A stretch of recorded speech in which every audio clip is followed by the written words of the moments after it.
Hi, this is Dave Redder, and this is a demo on how to use the simple version of the observer pattern in a .NET Framework Windows Forms application. I've got a simple project here. I'm going to make a few changes to it, and I thought I'd just wait and like to have this, especially for these purposes, to pop up the screen or the main form in the center of the screen. So I've done that. I'm going to call the main form text. I'm going to make the text that appears up here on the form. I'm going to make it say observer pattern part 1. And then I'm going to come up here and I'm going to change the name of the form object to m_frm observer 1. And those are just for naming purposes, and it can be that your names are important.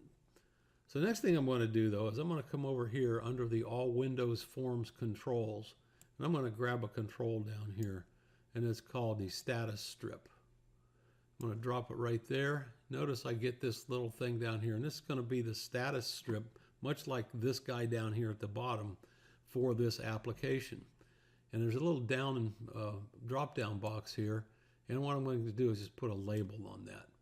Then I'm going to give this thing a name. I'm going to just call this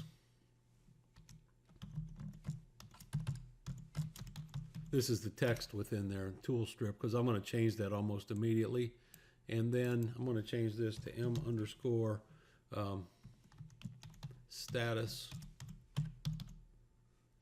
of cursor. Status cursor. And what we're going to do is we're going to display the position of the cursor in that spot. So let me run this and you can just see how it looks. There it is right there. It says tool strip down here. We'll change that pretty quickly. And what I want to do is I want to make that show the position of the cursor as I run it through this visible portion of the window. So to do that, I need to have some kind of way of knowing when the cursor moves in here, and then when it does move, I need to know where it moved to. So if I were, or where it's positioned, this guy right here is a list of events that are available on various things. Now you can see here that the status cursor is the thing that's selected, but I don't want that to be the thing. I want this to be the thing. I want the whole form to be the thing that I recognize certain kinds of events. So I'm going to click on that event, and these guys are this is a bunch of events that's available to look and see what happens when something happens on a form. The one I want is to know what happens when the mouse moves within there. That guy right there. So what I'm going to do is I'm going to double click here. Now, as I do this, it's going to create what's called an event handler for it. And you'll notice that it says when the mouse moves on the form. If I hadn't said that, it would simply say form 1 there. And although that's not terrible, I prefer to give the names that I want it to show. So if I had multiple forms, for example, which is not uncommon at all, I might be able then to know that this was form 1, which is actually for the observer's main form, or name it appropriately. But this is the method that gets called when I move the mouse around in here. And how do you know that? Watch this. If I set a breakpoint right here, right there, and I run this thing, you notice that nothing's happening, but as soon as I come in here, it hits that breakpoint and it stops. So I know that there's something going on there. I'm going to shut this down, and I'm going to put some code in there and tell it what I want to put there. Now, we said that we would like to display in the status strip the position of the mouse. Well, look over here, mouse event arguments. These are arguments that are associated with the event, and they can be different depending on what kind of event you have. In this case, I've got a mouse event. Oftentimes with mouse events, you want to know where the mouse was when the event occurred. So what I'm going to do is this. I'm going to say cursor X, and I'm going to let that be equal to e.location.x. Those are all things predefined in this mouse event args object. You're going to see in the third version of Observer how to write your own kinds of events and event handlers so that you can do just the same kind of thing we're doing here. int cursor y is e dot location dot y. And then what I want is to be able to display this this value, the x and y locations. So I'm going to create a string object. String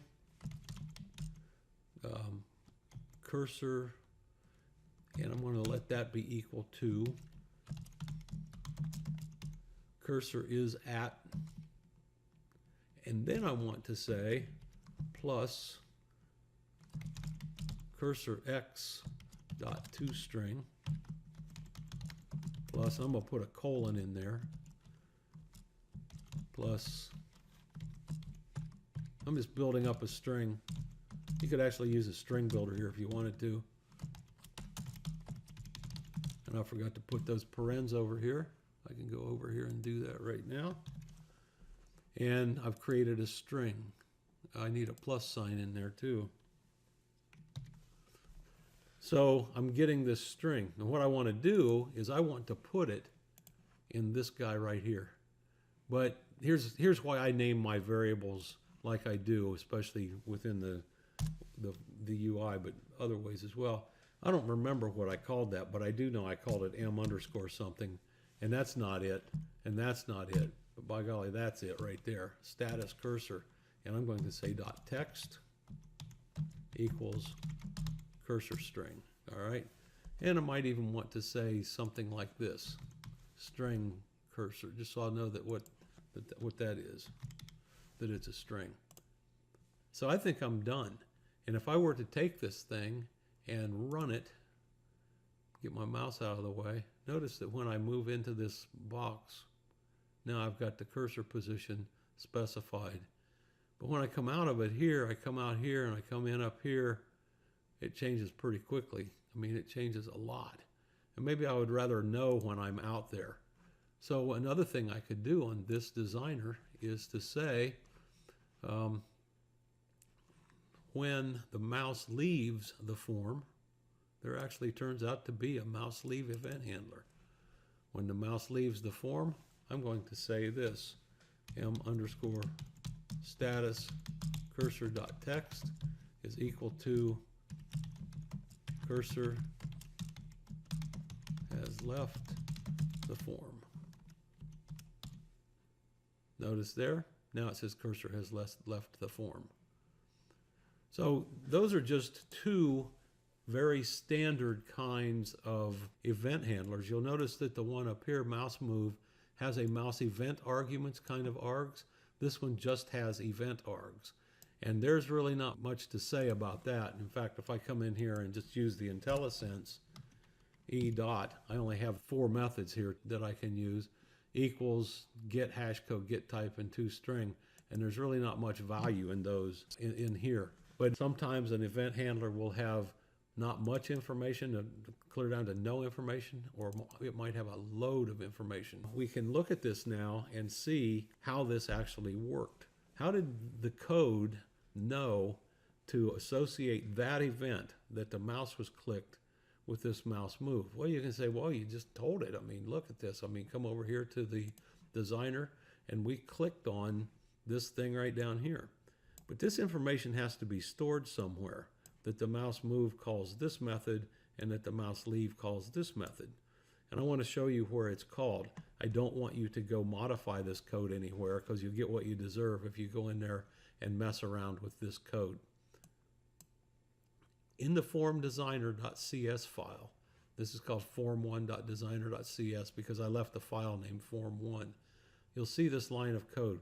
Actually, this is a region, and if you hover over this, you'll see all this code that appears in the region. In here, you'll see that there is this place for the form, and in this place, it tells about the size of the client area and the name of the form and all that kind of stuff. That's the name I gave it.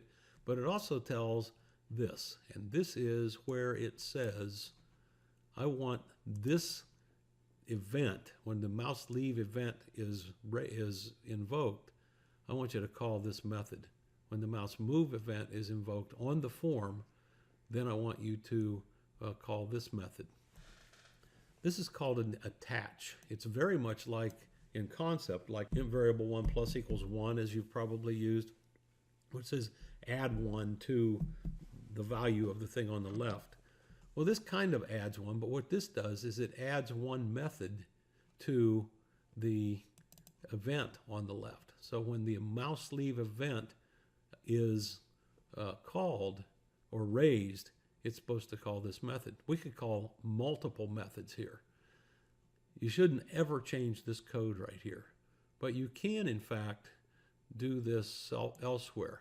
But I'm going to put this in here instead, and I'm going to let this thing be called, this is the mouse leave event being happen when we have this mouse leave. I'm going to call it something else. In fact, I'm going to call it other leave. And I don't have a method called that, so I'm going to have to create one.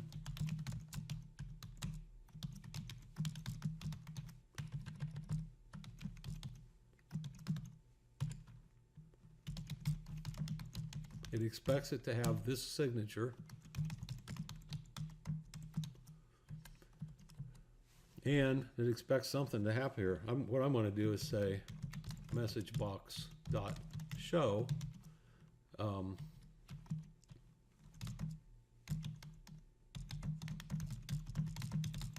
I'm just going to put a period here so you can see the difference between the two. But this is going to show a message, and this is going to be something that happens after the other one, because this initialized component is in fact, the place that this gets done in here. Notice that this is initialized component. It's done always in this form1 designer.cs or whatever designer.cs. So if I look at this and then I see that I've done that raising of an event handler, and I'm going to have another leave. Watch this. Click on start. Pops up there. There I'm in here. When I leave, it left. It set this value, and now it said the cursor has left the form, because I've got two different things happening when, and it's kind of inconvenient because I can't do this without going across that form.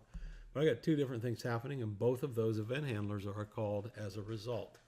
So let me show you very quickly where this is done. We already saw that, but I want to show you in the UML diagram what to expect.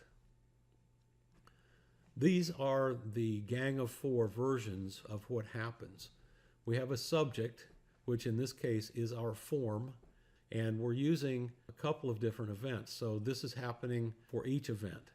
We have a concrete subject, which has to have all of those guys in it, but it's also got a notify method that does this. Notice the iterator pattern going on here. For each O in observers, call the observers update method. In particular, when the state changes, as it says in the UML diagram, and the state changed because the mouse left the window in this case, we look to see if anybody has attached for this thing. The objects in observers are those objects that have called the attach method. Recall that the attach method is that plus equal.